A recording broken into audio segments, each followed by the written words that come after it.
Hola, ¿qué tal amigos? Muy buenas tardes, bienvenidos a Cuerpo Médico. El lunes 15 de febrero del 2021, 15 de febrero se conmemora el Día Internacional de la Lucha contra la Leucemia Infantil, una enfermedad que a decir verdad pues no debería existir por lo doloroso que supone no solamente para el paciente, sino también para toda la familia. Hoy vamos a hablar de esta neoplasia y así arrancamos Cuerpo Médico el día de hoy.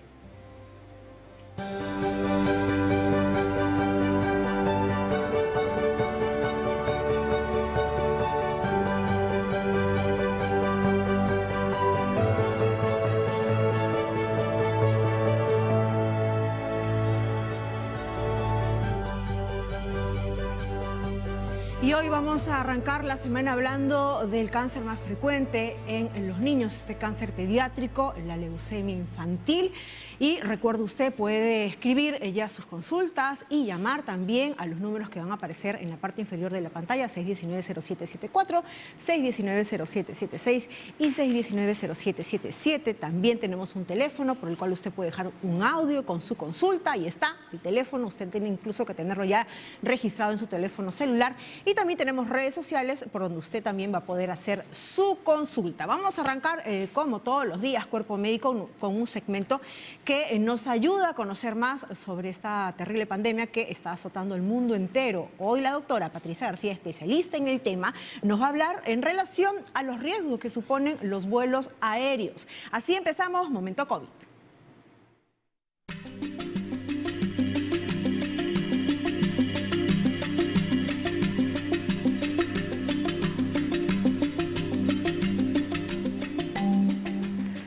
Muy buenas tardes, me quito mi mascarilla y comenzamos el día de hoy el Momento COVID. Hola Jennifer, ¿cómo estás? Pati, ¿Qué ¿cómo tal? estás? Y efectivamente, hay mucho que se ha estado discutiendo acerca del riesgo o la seguridad que nos dan los vuelos con respecto a la posibilidad de infectarse. Uno de los problemas que ha habido es que no teníamos mucha data y mucha información. Sin embargo, un último estudio que se acaba de publicar nos muestra qué fácil puede ser contagiarse en un vuelo de avión y casi sin pensarlo.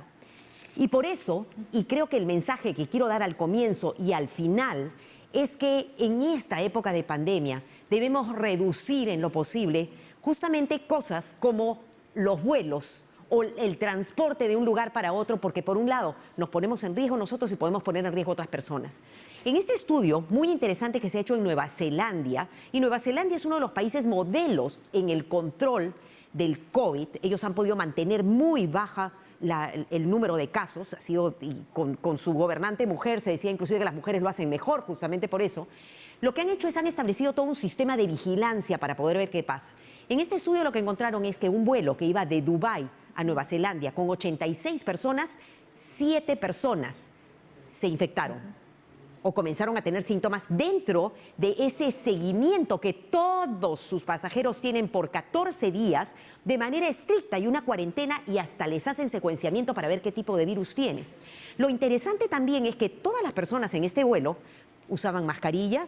Incluso, según reportan, hasta se habían puesto guantes, que no tiene mucha indicación, pero la otra cosa interesante es que todos tenían una prueba molecular negativa antes de subir. Entonces la pregunta es, ¿qué pasó? ¿Inventaron los resultados? ¿Cómo fue que sí se infectaron? Al parecer, de las 7 personas infectadas, probablemente 3, porque tuvieron los síntomas muy temprano al llegar a Nueva Zelanda, estaban ya incubando la infección, pero probablemente o el PCR no llegó a captar la incubación de la infección porque los virus todavía estaban muy bajitos, o como sabemos el PCR nunca es 100% seguro. O sea, es 98, 99, pero ese 1% puede pasar con 3 personas. Y esas 3 personas contagiaron a las otras 4 que estaban más o menos a una distancia hasta de 2 filas. La moraleja es, definitivamente, sigue existiendo el riesgo, especialmente en vuelos que tengan un buen número de horas. Este vuelo era un vuelo de aproximadamente, era por encima de 10 horas, 10, 16 horas probablemente.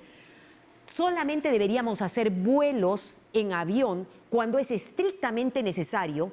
Definitivamente las pruebas moleculares antes reducen el riesgo, el uso de la mascarilla reducen el riesgo, pero el riesgo existe y el riesgo es más alto de lo que se había estado diciendo antes. Y los investigadores neozelandeses tienen mucha más data que seguramente van a estar sacando adelante. Lo importante es no hagamos cosas que no debemos hacer en estos momentos, tenemos que seguirnos cuidando. Patricia, es decir, no es tiempo todavía de visitas, ni mucho menos, ¿no?, intentar hacer viajes innecesarios. Y Jennifer, y una cosa más, extrema. perdóname, pero Sí. es importante, si por alguna razón alguien llega de un viaje, estrictamente debe hacer esa cuarentena. Ajá. En otros países lo que hacen es que la gente vaya a un hotel o va a un lugar de cuarentena temporal, pero si van a estar en la casa, eviten todo contacto con las personas que están a su alrededor, no le saquen la vuelta a la cuarentena saliendo, quédese, y si en algún momento tiene cualquier síntoma normal, hágase la prueba, ya sea, es mejor en ese caso hacerse la prueba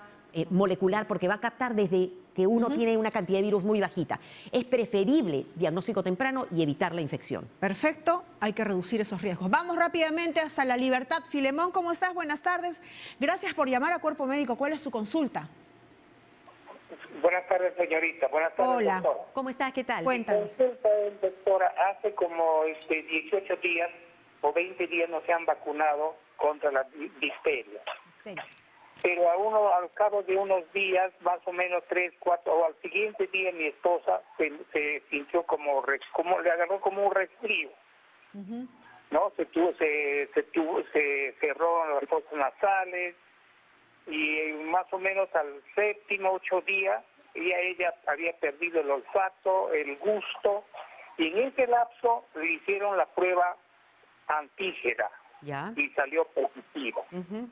Entonces, no ha tenido ningún tipo de síntoma, dolor, ni dolor de garganta, solamente tenía ella ansiedad y la pérdida del olfato y del gusto. Entonces, es necesario, ya ella va a cumplir de lo que le han hecho la prueba antígena, va a ser el jueves, cumple los 14 días. ¿Es necesario que se vuelva a hacer otra prueba o se tiene que mandar a sacar una placa del pulmón? Perfecto. Muchas gracias, Filemón. No se necesitan y no se recomiendan ni hacer radiografías, ni hacer tomografías, ni hacer ninguna prueba después de que la persona ha cumplido sus 14 días de cuarentena después de haber tenido una prueba inicialmente positiva. O sea, ya cumplió sus 14 días y ahí queda la cosa. Qué suerte que solamente los síntomas que haya tenido hayan sido la pérdida del olfato. Espero que ella también haya mantenido la cuarentena para no contagiar a otras personas en la casa, pero no necesitas nada más. No vale la pena hacerse la prueba, no se necesita ni siquiera gastar. Incluso, solamente te comento por qué no hacer la radiografía de tórax. Muchas personas pueden tener algunos hallazgos en la radiografía de tórax, o sea, en los pulmones, en la radiografía de pulmones, pero eso no significa que haya que hacer nada. No se tiene que dar ningún tratamiento ni nada. Todo eso progresivamente desaparecerá y punto. Perfecto, vamos hasta San Isidro. Ana María, ¿cómo estás? ¿Cuál es tu consulta? Por favor, a la doctora, le quisiera agradecer que nos informe acerca de si la vacuna Sinopharm permite que las personas que tengamos algún tipo de alergia podamos vacunarnos, porque sabemos que la Pfizer no lo permite, pero estamos preocupados porque entonces no sabemos si todas las vacunas tendrán esa misma dificultad. Muchas gracias. Excelente, Ana María, muchísimas gracias por tu pregunta. Fíjate, primero tengo que decirte que la vacuna Sinopharm efectivamente no ha sido asociada con ningún tipo de reacción severa como las que seguramente has escuchado en los medios de alergia. O sea, no hay problema. Deben vacunarse, las personas deben vacunarse. ¿Qué hay con respecto a la de Pfizer? Ha habido mucho miedo y no se ha comprendido bien qué significa eso de reacción alérgica. El que yo tenga una alergia a la penicilina, a los antiinflamatorios, o que le tenga la alergia al pescado, o que le tenga alergia al ambiente o a los cítricos, no es de las alergias que se están hablando en el caso de Pfizer. Lo que sucedió con la vacuna de Pfizer es que las personas, que ha sido un número reducido de personas que tuvieron una reacción muy severa, era gente que tiene un tipo de reacción alérgica que se llama anafilaxis, que es una reacción severa. Es tan severa que inmediatamente ellos saben reconocer a determinado tipo de cosa, se les cierra la garganta pueden perder el conocimiento, se les hincha la parte de adentro de la garganta, por eso es que no pueden respirar. Y estas personas conocían este problema que tenían, tanto así que ellos requieren cargar en su cartera, en su bolsillo, en todas partes, una medicación que pueden usarla en el momento que comienzan a sentirse mal y ellos solitos se la inyectan. Entonces, las personas que tienen un diagnóstico de una anafilaxis, y eso es lo que recomienda la OMS, esas personas deben avisar en el momento de la vacunación que tienen esto, número uno, para que el personal decida si usa la vacuna Pfizer o no, ¿ok? Porque todavía se puede usar. Y segundo, porque debe haber preparado medicamentos. La cuestión es que esa reacción de anafilaxis se puede cortar y se puede tratar y la persona sale bien. Entonces no hay que tener tanto miedo, pero si alguien tiene anafilaxis, una reacción muy seria, sí debe avisarlo en el momento de la vacuna, pero en el caso de la vacuna de Sinopharm, el riesgo es bajísimo. Vamos rápidamente hasta Barranco. Sonia, ¿cómo estás? Bienvenida. ¿Cuál es tu consulta? Buenas tardes, quería hacer mi consulta. Mira, yo el día martes, que ha pasado el 9, yo me hice una prueba de IgG y la IgM y las dos salieron positivas. A Dios gracias, pues no tengo ningún síntoma, pero yo quisiera saber si es que, no sé, en qué periodo de la enfermedad estoy, si todavía puedo seguir contagiando, no lo sé. Y si es que después de los 14 días puedo hacerme una prueba más para descartar a ver si es que ya estoy negativo o si no puedo contagiar más a otra persona. Ok, Sonia, permíteme que te pregunte una cosita. ¿Por qué decidiste hacerte la prueba? Mire, yo tengo mi esposo que trabaja es personal de salud. ¿Ya? Entonces, él tenía que viajar a Lima, entonces para poder viajar a Lima a traer oxígeno tenía que estar negativo. Entonces, él se saca la prueba y sale positivo. Y obviamente me llamaron a mí y yo también salí positivo. Y es por eso que nosotros nos hicimos la prueba y ambos no tenemos ningún síntoma, nada. Y dime, o sea, a todos le hicieron solamente prueba rápida. Prueba rápida, nada más. Perfecto. Muchas gracias, Sonia. Y eso me permite explicar un poquito, ¿ok? Cada prueba diagnóstica tiene su rol y tiene su momento en el que sirven. Entonces, las pruebas para detectar si una persona está infectando y si está temprano en la infección, además, son las pruebas antigénicas y las pruebas moleculares. Las pruebas serológicas, las que se hacen en suero o en sangre, y una de ellas es la prueba rápida, lo que me dice es, se vuelve positiva cuando el organismo comienza a reaccionar, o sea, el sistema inmune. Y eso significa que es muy probable que, y son difíciles, son un poquito difíciles de interpretar, porque yo puedo interpretar que alguien tiene infección cuando tiene síntomas y cuando tiene un IgM positivo, o tiene IgM, IgG, pero si no tienes síntomas, esto podría significar que has tenido la infección asintomática hace un mes o hace 2 meses, porque hay gente que se queda con la prueba así. ¿Okay? Y entonces no es la mejor forma para determinar si una persona tiene o no tiene la infección actualmente. ¿Qué debes hacer tú? Yo, de todas maneras, yo lo que recomendaría, dado que te han hecho esta prueba, porque podría ser que de repente has tenido la infección asintomática, yo te digo, podría ser hace 2 meses o más, porque hay gente que se queda marcada muchos de nosotros nos quedamos marcados si hemos tenido contacto con alguien con las pruebas serológicas. Esas quedan positivas y quedan positivas por meses. Entonces, lo que yo te recomendaría es, de la fecha que te hicieron la prueba, tu cuarentena de 14 días para estar segura, y no necesitas hacerte ninguna prueba, porque la prueba, lo más probable es que vuelva a salir positiva y vuelva a salir positiva, es simplemente una especie de marca de que estuviste en contacto con el virus y lo venciste, nada más. Pero igual, a pesar de eso, cuando te toque la vacunación, debes vacunarte. Muy bien, vamos a una última consulta de Barranca, nos vamos ahora hasta Huacho. Jorge, ¿cuál es tu pregunta? Bienvenido. Jorge. Sí, le escucho, doctora. ¿Cuál es tu pregunta? Tardes. Doctorcita, yo casi en julio me infecté y resulta que, pero no la sentí. Ya como a los 15 días así, hicieron un barrido en mi barrio y resulta que salí pues positivo. Pero ya saliendo, ya salí. Entonces, resulta que como a los 4 meses de julio, pues no, agosto, ya me dio hace el 30, me infecté de nuevo porque sentí los mismos síntomas, la garganta, me dolían los huesos, todo. he hecho mi cuarentena y ayer se me terminó mi cuarentena. Pero resulta de que quiero saber yo qué es lo que debo hacer. Ok, ¿qué edad tienes, Jorge? Yo tengo 73 años. 73 años. Y cuando dices que en julio te infectaste, te hicieron una prueba rápida. Sí, me hicieron la prueba del barrido y salí. Me dijeron que era asintomático. Entonces ya pues, me dijo, ya no tomes nada. Perdón, No, Jorge, te hicieron la prueba del dedito, ¿no es cierto? ¿O te hicieron el hisopado? Sí. No, el otro, el aparatito que te ponen ahí la sangre. El aparatito que se pone en la sangre. Ok, y ahora que has tenido los síntomas, no te hiciste ninguna prueba. Simplemente ya no, pues me encerré para evitar, pues no, pues ya resulta que ya me pasó muy bien, pero antes de ayer sentí así, que se salió como un humor de mi cuerpo, se salió así con una fuerza. ¿Y te sentiste bien? Un shock. Ok, Jorge. ¿No? En realidad, de la primera vez es posible que hayas tenido COVID.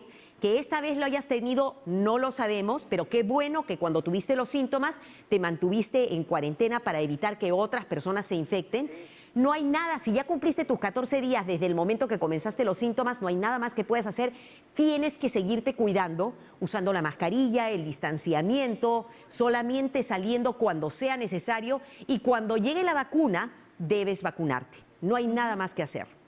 Perfecto. Muy bien, vamos a terminar así el Momento COVID de hoy. Recuerde que el Momento COVID es un segmento en el cual la doctora Patricia García, que es la especialista en el tema, absuelve todas sus consultas en relación al COVID-19. Esto va en la primera parte del programa y recuerde que no hay preguntas incorrectas ni tampoco hay preguntas repetidas. Usted puede llamar y hacer la consulta directamente porque lo que se necesita ahora es muchísima información sobre la ciencia y sobre todo verificada. Vamos ahora sí a entrar de lleno al tema del día de hoy. Como habíamos dicho de un inicio del programa, hoy 15 de febrero se conmemora el Día Internacional de la Lucha contra la Leucemia Infantil, una enfermedad terrible que quisiéramos que desaparezca pues del mundo entero. Vamos a ver un informe introductorio y luego entramos ya rápidamente con sus consultas y nuestros especialistas que van a absolver sus preguntas. La leucemia es una neoplasia de la sangre que afecta por lo general a niños entre los 4 y 8 años de edad y en el Perú anualmente se presentan aproximadamente entre 300 y 400 nuevos casos. Con más frecuencia, la leucemia se origina en formas tempranas de los glóbulos blancos, pero algunas leucemias comienzan en otros tipos de células sanguíneas. Ahora, la médula ósea es la parte blanda del interior de ciertos huesos que está formada por células productoras de sangre, células adiposas y otros tejidos. Adicionalmente a esto, un número reducido de las células productoras de sangre son conocidas como células madre. La leucemia se origina en la médula ósea. Las células de la leucemia pueden acumularse allí y sobrepasar el número de las células normales y en la mayoría de las veces estas células leucémicas pasan al torrente sanguíneo con bastante rapidez. Algunos tipos de leucemia también se pueden propagar a otras partes del cuerpo como lo son los ganglios linfáticos, el vaso, el hígado, el cerebro, los testículos y otros órganos. La mayoría de las leucemias en niños son agudas. Estas leucemias pueden progresar rápidamente y por lo general deben tratarse de inmediato. Los dos tipos principales son la leucemia linfocítica aguda y alrededor de 3 de 4 leucemias en niños son de este tipo. Esta leucemia ocurre cuando las células de la médula ósea presentan errores en su ADN causando un desorden genético en los glóbulos blancos. También está la leucemia mieloide aguda. Este tipo de leucemia representa la mayoría de los casos remanentes de leucemia en niños y se inicia a partir de las células mieloides, que son las que forman normalmente los glóbulos blancos, los glóbulos rojos y a las plaquetas. Finalmente, es importante determinar que algunos signos de alerta ante un caso de leucemia son la aparición de moretones, puntos rojos relacionados al trastorno de coagulación, hemorragias nasales, anemia, cansancio o sudores nocturnos. Y si hay infiltración en el sistema nervioso central, se presentará dolor intenso de cabeza. El cáncer pediátrico no se puede prevenir, pero se puede detectar oportunamente y esto aumenta la oportunidad de curación. Finalmente, amigos de Cuerpo Médico, y según la Organización Mundial de la Salud, la leucemia era considerada fatal hasta hace 30 años atrás. Hoy su tasa de supervivencia supera el 70%, lo que implica que la mayoría de los pacientes puede curarse. Entonces, no olvidemos que la prevención y los chequeos oportunos conllevan a la salud. Muchísimas gracias.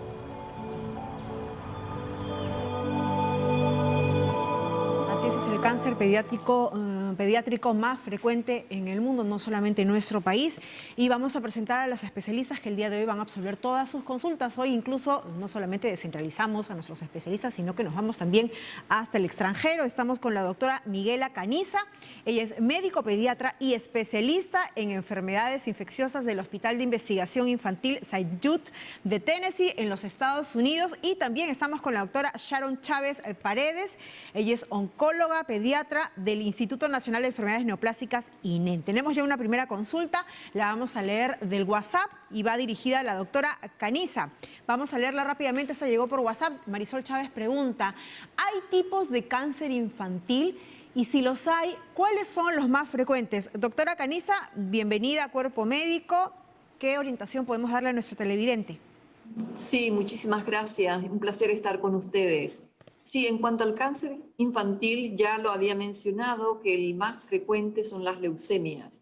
La leucemia es el cáncer de la sangre. Entonces, esa es la más frecuente y entre la leucemia es la leucemia linfoblástica aguda. Perfecto. Muy Vamos bien. con otra consulta. Bueno, bienvenida, doctora Caniza. Sabemos que usted trabaja en investigación. Es un gusto tenerla aquí. Y creo que también es importante. Usted es latinoamericana y saca la cara por nosotros, digamos, en el tema de investigación en todo el mundo. Así que bienvenida aquí. Ahora Gracias, sí, muchas gracias, Pati.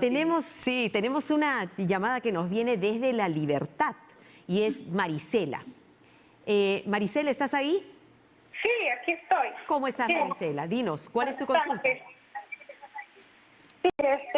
mi consulta es que mi nietecita tuvo su cáncer llamado neuroblastoma y ella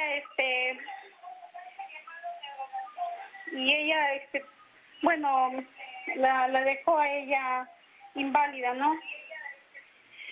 Pero Marisela, si bajas el volumen de tu televisor, no va a interferir y puedes hablar más clarito.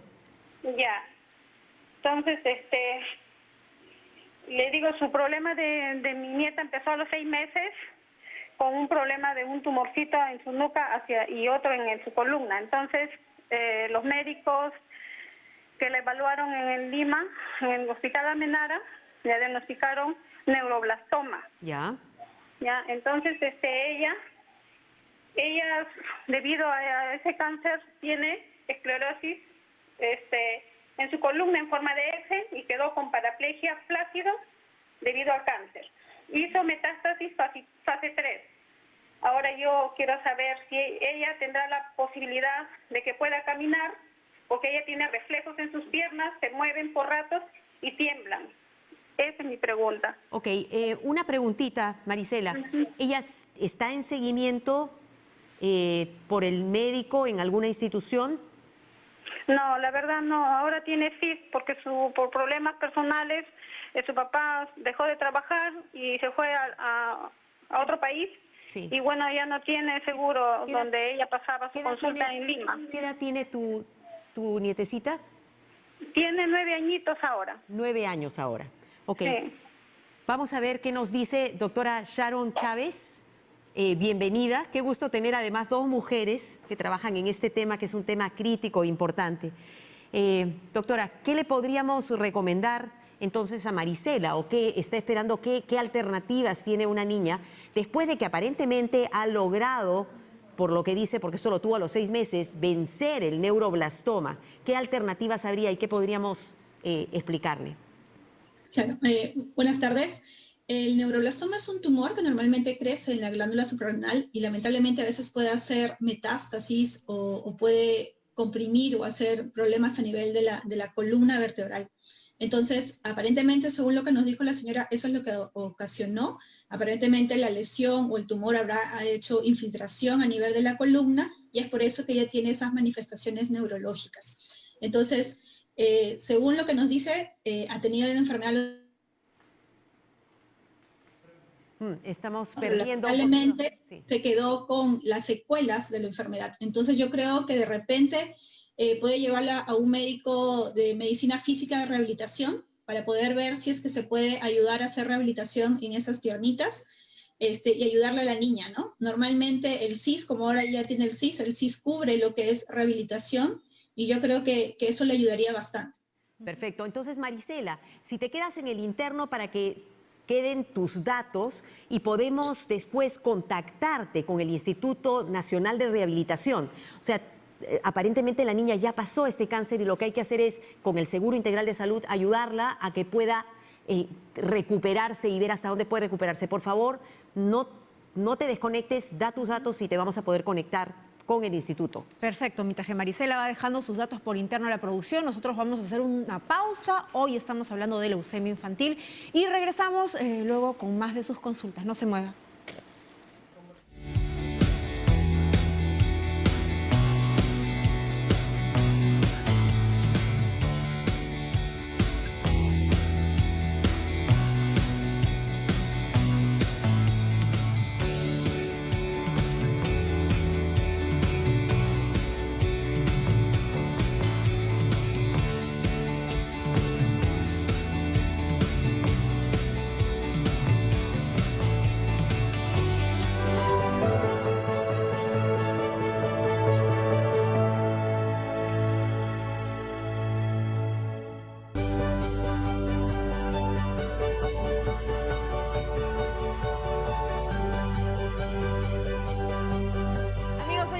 Aprendiendo más sobre la leucemia infantil y vamos a escuchar ahora un audio que llega desde Chancay.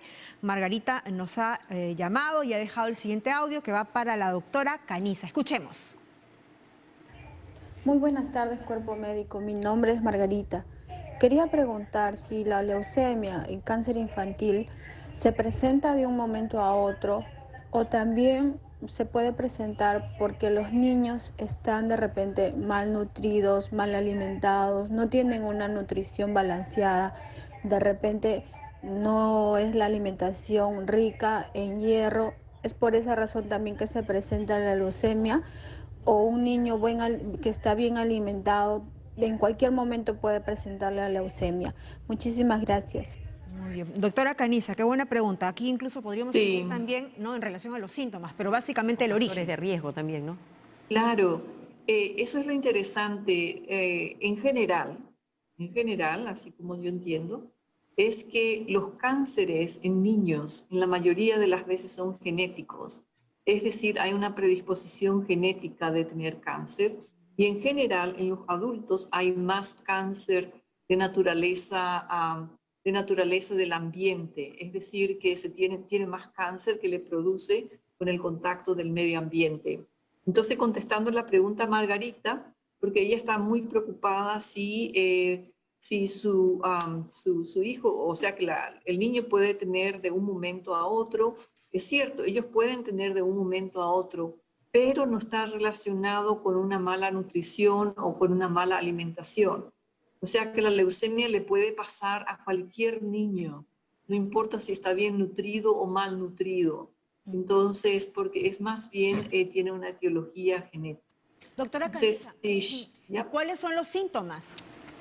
Los síntomas de la leucemia, y yo sé que Sharon puede hablar un poquito más de eso, es como ya se había dicho, los síntomas pueden ser moretones, puede ser sangrado fácil, y depende en dónde está, porque acuérdense que la leucemia es el cáncer de la sangre y muchas veces se produce, ¿verdad? Es decir, se produce de una manera exagerada que puede invadir ciertos órganos.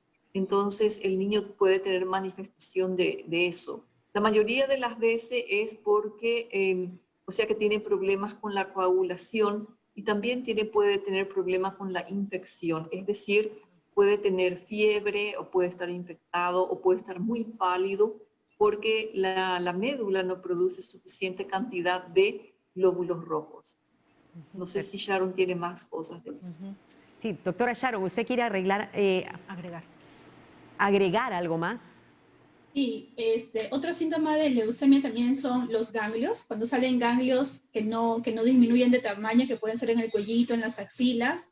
A veces también esas fiebres, como dice la doctora Caniza, que no paran, que uno lleva de repente, los papás llevan al médico muchas veces por fiebres que no tienen un origen especial. Los sangrados por nariz frecuentes, sangrados por encías, moretones, puntitos rojos. Y un síntoma que nosotros decimos siempre a los papás y a las profesoras es que si tu niño de un momento a otro es súper activo y comienza a estar decaído, sin ganas de hacer cosas, es porque para nosotros los oncólogos pediatras ese puede ser un signo de que algo está mal, ¿no? Para cualquier pediatra es un signo de que algo está mal y tenemos que pensar en alguna enfermedad, ¿no? Y la leucemia se puede confundir con cualquier enfermedad. Acá en Perú nosotros tenemos, por ejemplo, bastante tuberculosis. A veces podemos confundirla con la tuberculosis. A veces vemos a niños que tienen ganglios en la barriguita o ganglios en las axilas y lo primero que pensamos es el tuberculosis en vez de pensar en una leucemia. Entonces, la leucemia puede imitar cualquier enfermedad y por eso siempre pedimos que ante síntomas que no mejoran, está con antibióticos, no mejoran, pensar en que puede tener una leucemia. Muy bien. Y no es para causar susto ni más ansiedad con los padres y en las madres, sino porque, ya lo habíamos dicho en el informe, lo importante es la detección temprana porque la gran mayoría de los niños con un buen tratamiento pueden salir adelante. Tenemos una llamada que nos viene desde Breña y es Rebeca. Rebeca, ¿estás ahí? Sí, sí. ¿Cómo estás, Rebeca? ¿Qué tal? ¿Cuál es tu consulta? Sí, gracias. Buenas tardes, doctora. Encantada de escucharla. Y bueno, como siempre digo yo, gracias a Dios por este gran tema que están tocando y que es muy interesante para todos nosotros. Quisiera saber, bueno, no sé si está relacionado con la leucemia, pero es una inquietud que tengo porque tengo un familiar que constantemente ha estado donando plaquetas. Y entonces, ahora últimamente él para con una tos recurrente y no sé si tenga que ver con el tema de leucemia por el hecho de ser plaquetas. Y por otro lado, me gustaría también saber si hay algún, en cuanto a la alimentación, si hay algo para poder elevar un poco la cuestión de las hemoglobinas o algo así. Gracias, por su amabilidad, por su atención y que Dios bendiga a todo el panel. Muy amable, gracias. Rebequita. Rebequita, quiero, antes de que cuelgues, quiero preguntarte, o sea, ¿tú dices que tu familiar está recibiendo plaquetas o es un donante frecuente de plaquetas? No, ha sido un donante. Ah, ya. Y entonces tu preocupación es si es que donar plaquetas podría ser una causa de que desarrolle leucemia después. Exacto. Ok, perfecto. Muchas gracias por tu pregunta. Es una excelente pregunta. Entonces, vamos a ver, doctora Miguela Caniza, ¿qué relación hay entre la donación de sangre y la leucemia o las enfermedades de la sangre? En realidad, que yo sepa, no tiene ninguna relación. Entonces, puede ser solamente, si de por ahí ocurre, puede ser una coincidencia, ¿verdad? Que puede pasar. Pero no tiene el hecho de donar un producto de la sangre, no significa, ¿verdad?, que uno va a tener leucemia. La otra cosa también es que el cuerpo muy rápidamente recupera de vuelta si se dona las plaquetas o si se dona los glóbulos rojos, ¿verdad? Entonces el cuerpo recupera muy rápidamente. Muy bien. Y la otra pregunta que nos quedaba, y a ver si está la doctora Sharon ahí, era si hay alguna forma, o la alimentación de alguna manera puede reducir los riesgos de hacer leucemias. Doctora Sharon. Sí, ahí está. ¿Cómo está? Realmente no hay ningún alimento que vaya a hacer que se reduzcan los riesgos de leucemia. Como dijo la doctora Caniza, la leucemia es algo pues que lamentablemente el niño viene con una predisposición genética a hacerlo. Muchos de nuestros pacientes, muchos de los mamás o papás de nuestros pacientes en el Hospital Neoplástica nos preguntan si es que ellos, por haberlo alimentado mal a su niño, produjo la leucemia y realmente eso no sucede, ¿no? Entonces, una mala alimentación o alguna comida no va a ayudar ni a cuidarnos ni a darnos la leucemia, ¿no? Okay. Muy bien, vamos a Satagna entonces. Tenemos otra consulta para la doctora Caniza. Nora, ¿cómo estás? Bienvenida. ¿Cuál es tu pregunta? Buenas tardes, señorita. Sí.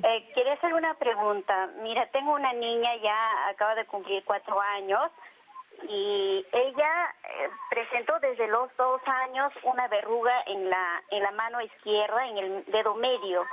Pero esa verruga parecía que solo simplemente era una verruga. Y de pronto, después de unos 6, 7 meses, saltó al costado de la oreja. Y de pronto pasó otros 8 meses más o menos, me di cuenta que ya no estaba al costado de la axila. Ahora hace un mes le he revisado para llevar al médico a mi hija pero no está, doctora. Tengo miedo que sea un tipo de cáncer, porque veo que salta un sitio a otro sitio. Mire que ella ha sido una niña valiosa porque he llevado con mucha medicación en el embarazo. Tengo muchas dudas, doctora. ¿Me puede sacar la duda, por favor? Nora, quédate un ratito porque de repente la doctora Caniza tiene alguna pregunta extra que hacerte para poder comprender muy bien y orientarte. Doctora Caniza, ¿qué podemos decirle a Nora? Bueno, en cuanto a la verruga, solamente quiero saber cuál es el tamaño y cómo usted lo ha visto. ¿Es una cosa pequeñita? ¿Es una cosa que tiene como puntitos? ¿Cómo usted lo ha visto? Era como un tipo de espinilla, pero con puntos negros, con 2 o 3 puntos negros. Y esa puntita, cuando tú lo tocas con el dedo, era áspero. Y cuando ya estaba en la parte de la orejita, como que se hinchó la parte de raíz. Pero cuando yo lo vi en la axila, ya no estaba por lado de áspero, sino ya estaba volteado para el lado de adentro. Bueno, en realidad eso es parece lo que usted dice es una verruga. Entonces, nosotros le llamamos una verruga vulgar, o sea que ese es el nombre que se le da. Entonces, es una verruga y es producido por una infección. Entonces, la infección es un virus que es de una familia que se llama papiloma, ¿verdad? Y en esta localización realmente es muy, muy, muy raro que produzca un cáncer. Ciertamente de la familia de la verruga puede haber otros que puede producir cáncer, pero eso no es, eso que usted está relatando no es. El hecho de que tenga unos puntitos negros significa que están los vasos sanguíneos ahí, ¿verdad? Que son más bien sangre coagulada. Y como usted lo relata, puede ser una verruga vulgar, y una verruga vulgar casi es como diría yo que es benigno, y hasta que su niña no desarrolle una inmunidad, ella va. Vamos a ver si se cortó. Ella, lo que le iba a decir la doctora, ahí está, ella va a seguir desarrollando en uno o en otro lugar las verrugas. Sí. Efectivamente. Entonces no es cáncer, pero sí vale la pena que, como todos los niños, tenga su control con el pediatra y pueda ver qué es lo que está teniendo por uno o por otro lado. Tenemos otra consulta que nos viene desde Chiclayo. Esta vez es Miriam. Miriam, ¿estás ahí? Sí, buenas tardes, ¿Cómo doctora. estás? ¿Qué tal? ¿Cuál es tu consulta? Buenas tardes. Yo tengo una hija de 16 años. ¿Me escucha? Sí, perfecto. Sigue nomás. Ya, y hace una semana le salieron unos moretones entre las piernas y en el brazo. Le hice unos exámenes de laboratorio y le salieron los eosinófilos aumentados. Y el hematólogo me dijo que tenía eosinofilia y me ha mandado a hacer otros exámenes especiales, pero yo estoy preocupada porque de vez en cuando le sangran las encías, no siempre, y se le cae bastante el cabello. Y ya últimamente como adolescente he empezado a hacer ejercicios, dietas y ha bajado bastante de peso también. Bien. Doctora Sharon, doctora Chávez. Sharon Chávez.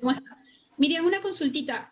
Cuando le hicieron ese análisis de sangre, el doctor le dijo cómo estaban los leucocitos, si veía alguna célula anormal de repente, aparte de los eosinófilos altos. No, él me dijo que todo estaba normal, a excepción de los eosinófilos, que estaban aumentados, que tenía que hacer otros tipos de exámenes especiales. Me ha pedido el dosaje del factor de von Willebrand, antígeno funcional, factor de ristostatina, algo así. Y justo eso le iba a preguntar. A veces esos sangrados no solamente pueden ser por las plaquetas que estén bajitas y no podría ser solamente una leucemia, ¿sí? A veces hay algunos trastornos en la coagulación que también pueden producirse en la adolescencia, y eso es lo que el hematólogo está queriendo buscar, si hay algún trastorno de coagulación que esté produciendo ese sangrado de encías o esos moretones. Los eosinófilos altos, también algunas veces las causas son por parásitos, y nosotros, como somos un país que tiene bastante parásitos en las regiones y en el mismo Lima, también yo le recomendaría que se haga un examen de heces para ver si es que haya algún parásitos, o a veces también los eosinófilos están elevados cuando hay algún componente alérgico, ¿sí? Entonces, aparte de lo que le está mandando a hacer el hematólogo, que es todo el estudio para ver si hay algún trastorno en la coagulación, también debería de repente hacerse estudios para ver parásitos, y de repente un estudio de alergias. Perfecto, vamos con una última consulta ya. La doctora Canizo escucha a Doris, que nos llama desde ATE. Doris, ¿cómo estás? ¿Cuál es tu pregunta? Buenas tardes, doctora. Buenas tardes, cuerpo médico. Mi pregunta es, ¿a qué se puede deber la deficiencia de hierro en un niño de 6 años? Su diagnóstico de él, bueno, cuando le hicieron una punción lumbar, se le sacaron líquido de la columna, porque era el paciente de hematología, le diagnosticaron que tenía anemia ferropénica y déficit de hierro. Inclusive le pusieron 2 unidades de plasma porque también no coagulaba bien su sangre. Perfecto. Doctora Canizo, ¿qué orientación le podemos dar a Doris, ¿no?, en relación a este tema? Bueno, o sea que lo que estoy escuchando es que su hijo tiene una anemia ferropénica, ¿verdad? Sí, o sea, eso es lo que yo estoy escuchando. Sí, eso es. Si eso es la cosa, entonces habría que ver cuál es la causa de la anemia ferropénica. Habitualmente, en la gran mayoría de los casos, puede ser por una deficiencia del consumo o una pérdida aumentada. Entonces, para la deficiencia de consumo hay que ver si está comiendo comidas con suficiente hierro. Entonces, el hierro se encuentra en carne roja, hígado, ciertas plantas. Habitualmente, cuando la gente son vegetarianas, muchas veces puede tener una anemia ferropénica por falta de consumo. Pero también puede haber una anemia ferropénica por una eliminación exagerada. Y esos son los niños que posiblemente, si de por ahí tienen un sangrado gastrointestinal, ciertas parasitosis puede producir un microsangrado, como anquilostoma, por ejemplo. Entonces habría que investigar si el niño no está eliminando de una manera exagerada, tal vez sangre, y había que ver las heces, así como ya se habló, ¿verdad? Puede haber parásitos, o puede haber eliminación de sangre también a través de la orina. Entonces sería bueno que el doctor, ¿verdad?, le dijera cuál es la causa de la anemia ferropénica, porque la anemia ferropénica solamente te dice que algo no está bien, eso no es lo final, hay que saber la causa. El origen de por qué, ¿no?, esa anemia ferropénica. Muy bien, sí. Vamos a ir cerrando el tema de hoy. Por favor, nos gustaría conocer las recomendaciones finales. Empezamos con la doctora Chávez. Doctora Chávez. Para decir a todos que hoy día celebramos el Día Mundial de la Lucha contra el Cáncer Infantil. Tenemos signos y síntomas precoces de cáncer que todos los papás, los profesores, toda la población, los médicos generales y pediatras debemos saber, conocer y reconocerlos, saber que el cáncer infantil, si se diagnostica precozmente, tenemos un 80 hasta 90% de posibilidad de curar ese niño. Y tenemos que estar atentos y luchar todos para que esta enfermedad se pueda curar. Buenísimo. Doctora Canizo, ¿qué podemos añadir a estas recomendaciones finales, por favor?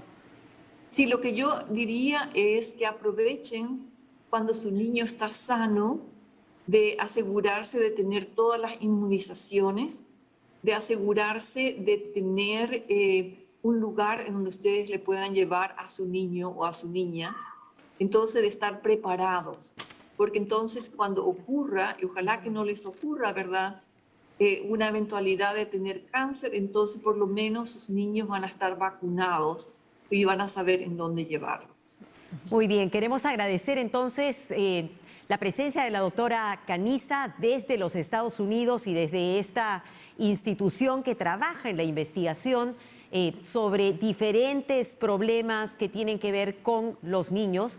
Justamente el St. Jude. Muchísimas gracias por darse un tiempo, por estar aquí con nosotros en Cuerpo Médico. Y también agradecer pues a la doctora Sharon Chávez Paredes, oncóloga pediatra del Instituto Nacional de Enfermedades Neoplásicas, INEN, que el día de hoy absolvieron sus consultas. Momento de hacer una pausa y vamos a regresar con nuestra nutricionista Sara Abuzaga, porque también ella tiene muchas recomendaciones que darnos en relación a este tema, leucemia infantil. Ya regresamos.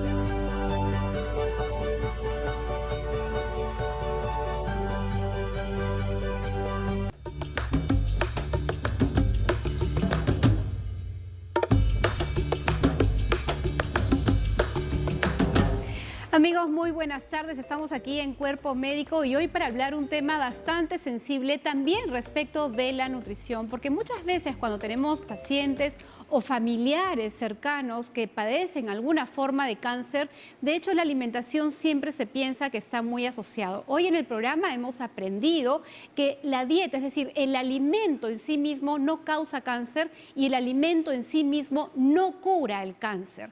Pero lo que sí hace la dieta es ayudar a recuperar a este paciente, a mantener el bienestar y a cubrir una necesidad muy importante, sobre todo si estamos hablando de niños, este proceso de crecimiento y de desarrollo. ¿Qué pasa mientras sigue el paciente con esta enfermedad? Ahora, es muy importante tener en cuenta que sí hay que hacer adaptaciones a la dieta. Y esto ocurre porque tanto el cáncer en sí mismo como los medicamentos podrían afectar la alimentación. Por ejemplo, puede haber pérdida del apetito, puede haber, por ejemplo, pérdida del olfato muchas veces. Hay pacientes que cursan con diarrea, con estreñimiento y otras condiciones que incluso pueden hacer que el niño no tolere algunos alimentos o que incluso no asimile bien los alimentos. Por eso es tan importante tener la asesoría de un especialista en nutrición para poder hacer que este niño coma lo mejor posible y contribuir, como les decía, con esa recuperación y desarrollo y crecimiento del niño. Algo que pasa por lo general en los pacientes que cursan con alguna forma de cáncer es que hay un proceso de un gasto de energía importante y ocurre un proceso de catabolismo, es así como lo llamamos. Y se van a dar cuenta que muchos pacientes empiezan a perder peso. Y una de las cosas que más le cuesta al cuerpo cuando uno no tiene suficiente reserva de energía porque, por ejemplo, no come suficiente, llega un momento en que las proteínas de reserva del cuerpo que están en la musculatura, por ejemplo, empiezan a perderse. Y por eso es importante asegurar que haya suficiente proteínas en la dieta. Algo que siempre me encanta recomendar es el huevo, porque el huevo tiene una de las proteínas de mayor calidad, es de fácil costo y se puede hacer de diferentes preparaciones, pero siempre, por favor, recordemos lavar ese huevo y además que el contenido esté sumamente cocido, no darlo semicrudo. Pero otro tipo de carnes que también son buenas recomendar es, por ejemplo, el cuy o la carne de pichón, dos alimentos que tienen una proteína alta, concentrada, es bajo en grasa y es sumamente saludable. Obviamente, además del pollo y otros alimentos cárnicos, como por ejemplo vísceras, como el hígado, que también tienen muy buen aporte de nutrientes. Ahora, puede pasar que por los problemas que tenga el mismo paciente requiera de repente una alimentación no solamente por vía oral, sino que también por sonda, que eso también se pueda dar y no nos preocupemos porque eso es un tema gradual que poco a poco se va a ir, digamos, desapareciendo en el tiempo. Muchos pacientes también por el tema del tratamiento pueden sentir, digamos, un sabor metálico en los alimentos o tener ciertas náuseas. Y ahí la recomendación es tratar de darle el alimento a temperatura fría, que no esté muy caliente, porque generalmente el estar muy caliente a veces induce un poquito ese deseo de náuseas. Entonces los alimentos fríos también es una buena alternativa en ese sentido. Pasa también, como les decía, que hay pérdida del apetito en el paciente. Yo siempre les he dicho que hay que tener un horario de comidas, comer 5 veces cada 3 horas. Pero en esos casos no hay que ser muy rígidos, porque puede ocurrir que al paciente de repente no le toca comer, pero en ese momento tiene hambre. Entonces hay que darle de comer y ahí tener la salvedad de tener algunos bocadillos nutritivos, saludables en casa que pueden ser una buena opción. Por ejemplo, tener fruta pequeña congelada, por ejemplo las uvas las podemos congelar, son frías, va a favorecer, digamos, esta cosa diferente, novedosa, gradual que la come el niño y ayuda también con la hidratación de ese día. También puede ser sandía, podemos hacer un licuado de mango y le ponemos un poco de leche, por ejemplo, y hacer una suerte de helados que también va a agradar al niño en ese momento. Hay tantas cosas que recomendar, por ejemplo, si tenemos el niño que está cursando con diarreas o que el niño que está estreñido, ahí es muy importante asegurar que tome suficiente líquido a lo largo del día. Y un aspecto súper importante y es una consulta súper frecuente, de hecho, una de las maneras o unos indicadores que suelen usar los médicos para ver cómo va el paciente es, por ejemplo, el número de las células sanguíneas, ¿no? Y muchas veces preguntan, ay, ¿qué le puedo dar para que suban sus glóbulos o las células de la sangre? ¿Qué alimento hace que suba? Y ahí quiero ser categóricamente enfática en decirles de que porque no hay alimentos que van a hacer que suban estas células. Una dieta variada, balanceada, que tenga todos los nutrientes, mejora el estado del paciente. Pero lo que sí ocurre en algunas etapas, sobre todo si estamos con las defensas bajas, lo que tenemos que cuidar es evitar la contaminación de los alimentos, porque el alimento podría ser un vehículo de infección después. Entonces, el lavado de manos cada vez que vamos a hacer la preparación de las comidas de este niño es muy importante, que no haya contaminación cruzada entre las tablas de picar, por ejemplo. Y sí, ahí restringimos algunos alimentos, no porque el alimento le haga daño, sino porque son más fáciles de contaminarse. Retiramos el pescado, retiramos el marisco, retiramos las algas marinas, el huevo lo lavamos antes, nuevamente que ese huevo esté bien cocido, y si vamos a darle leche o queso, por favor que esté pasteurizado. Ese es el cuidado que tendríamos que hacer respecto de las células que podrían estar no en el nivel adecuado y que las defensas están bajas. Evitar la contaminación de los alimentos. Sí, ya lo habíamos hablado antes, pero ¿qué relación hay entre el cáncer y el azúcar, ¿no? En caso específico. Sí, importante mencionarlo. De hecho, ya habíamos mencionado en uno de los programas que sí sabemos que las células de cáncer suelen consumir más azúcar como fuente de energía, pero eso no quiere decir que si yo como azúcar o un alimento con azúcar va a empeorar mi cáncer.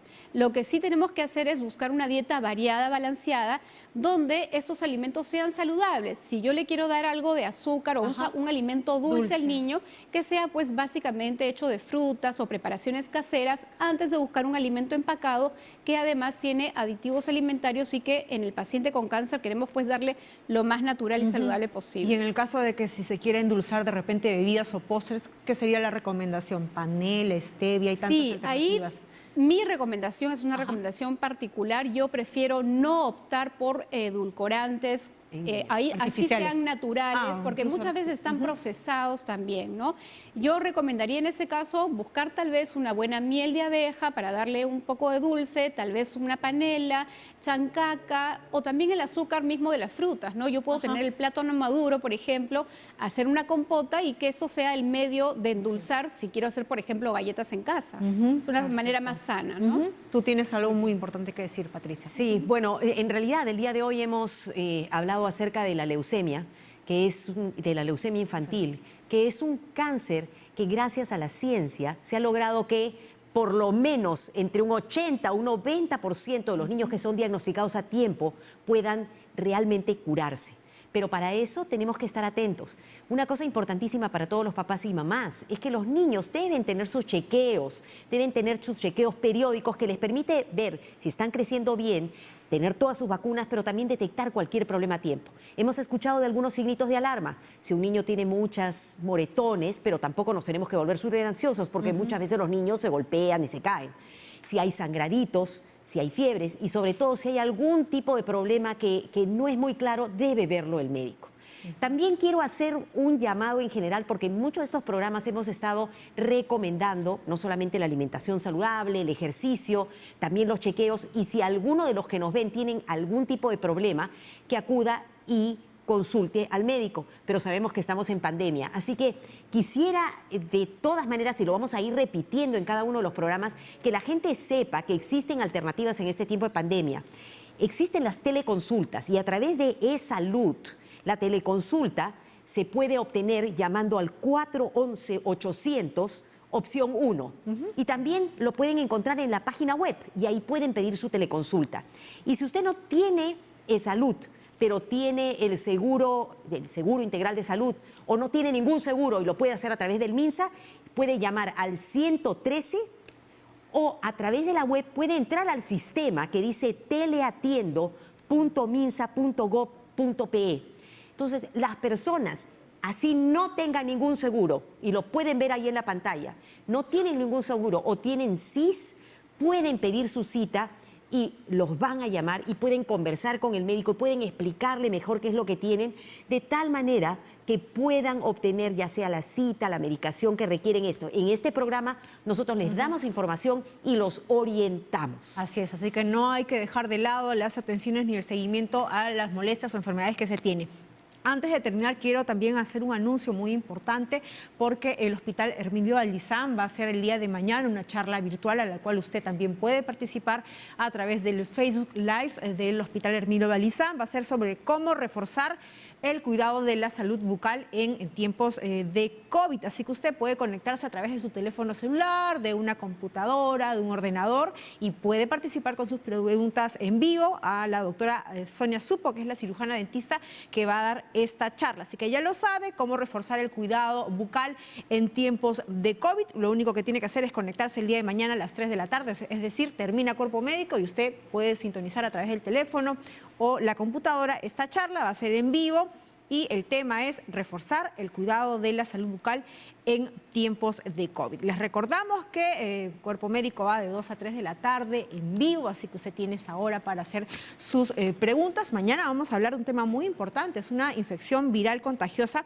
que sabemos se puede prevenir con las vacunas, gracias a las vacunas. Mañana vamos a hablar de la rubiola, vamos a aprender más de esta infección viral, así que usted desde ya puede participar también con sus consultas y no se olvide que hoy a las 10 de la noche se repite este programa. Patricia. Así es, y yo creo que lo que estamos aprendiendo en ese programa y aprendiendo siempre es que no le debemos temer a las vacunas. Existen muchas vacunas en el calendario nacional para niños y ahora también para adultos. Y de aquí en adelante esperamos poder vencer esta pandemia también con las vacunas. Así es, tal como en su momento se vencieron otras enfermedades, incluso tenía entendido que también había sido la rubiola en su momento, pero ahí están las vacunas para vencer las enfermedades virales. Momento de decir gracias por su preferencia. Recuerda, hoy se repite a las 10 de la noche. Nosotros nos vamos, como siempre, poniéndonos nuestras mascarillas, que es lo que usted debe hacer si es que sale de su casa, pero ojo, está prohibido salir, a no ser que usted tenga que hacer actividades esenciales porque estamos en confinamiento. Hasta mañana, cuídese, chao.